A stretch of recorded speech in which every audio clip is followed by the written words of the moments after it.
Football বিশ্বকাপ মানেই কোটি মানুষের স্বপ্ন। কেউ শৈশব থেকে এই মঞ্চে খেলার স্বপ্ন দেখে, আবার কেউ বছরের পর বছর কঠিন লড়াই করে সেখানে পৌঁছায়। কিন্তু বিশ্বকাপ মানেই শুধু বড় দল নয়, এটা নতুন গল্প তৈরির সবচেয়ে বড় মঞ্চ। প্রতিটি আসরেই কিছু দল প্রথমবারের মতো জায়গা করে নেয় ফুটবলের সবচেয়ে বড় টুর্নামেন্টে। আর 2026 বিশ্বকাপেও দেখা যাচ্ছে তেমনই এক নতুন ইতিহাস। 2026 ফিফা বিশ্বকাপে হতে যাচ্ছে ইতিহাসের সবচেয়ে বড় আসর। প্রথমবারের মতো 48টি দল অংশ নিচ্ছে এই টুর্নামেন্টে। ফলে সুযোগ বেড়েছে নতুন দেশগুলোর জন্য। অনেক দেশ দীর্ঘ অপেক্ষার পর প্রথমবারের মতো বিশ্বকাপে জায়গা করে নিয়েছে। এর মধ্যেই সবচেয়ে বেশি আলোচনায় উঠে এসেছে মধ্য এশিয়ার দেশ উজবেকিস্তান।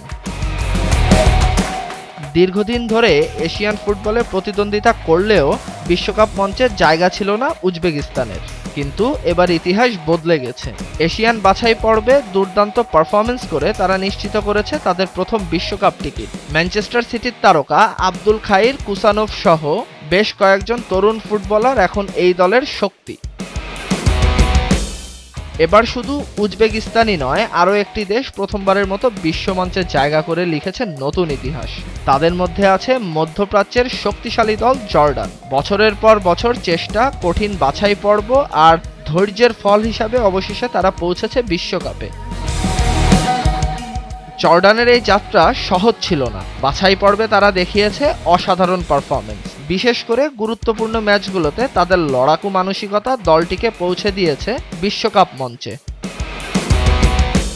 আরেকটি চমক এসেছে ক্যারিবিয়ান অঞ্চল থেকে। ছোট্ট দ্বীপ দেশ কুরাসাও। মাত্র কয়েক লাখ জনসংখ্যার এই দেশ, যার আয়তন খুব ছোট, তবুও তারা দেখিয়েছে বড় স্বপ্ন দেখার সাহস। অভিজ্ঞ কোচিং, প্রবাসী ফুটবলারদের অন্তর্ভুক্তি ও দীর্ঘ উন্নয়ন পরিকল্পনা তাদের এনে দিয়েছে এই ঐতিহাসিক সাফল্য।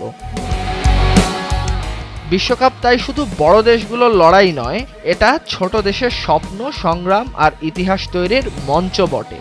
কেউ প্রথমবার আসেন নতুন আশা নিয়ে, কেউ আবার নিজের দেশকে বিশ্বমঞ্চে তুলে ধরে গর্বের সঙ্গে। 2026 বিশ্বকাপ তাই শুধু আরেকটি টুর্নামেন্ট নয়, এটা নতুন ইতিহাসের সূচনা। নতুন দেশ, নতুন স্বপ্ন আর নতুন গল্প। সব মিলিয়ে ফুটবল বিশ্ব এবার দেখবে এক অবিশ্বাস্য অধ্যায়। তাহসিনুল বাকি ফাহিম, নিউজ ডেস্ক, ভোরের কাগজ।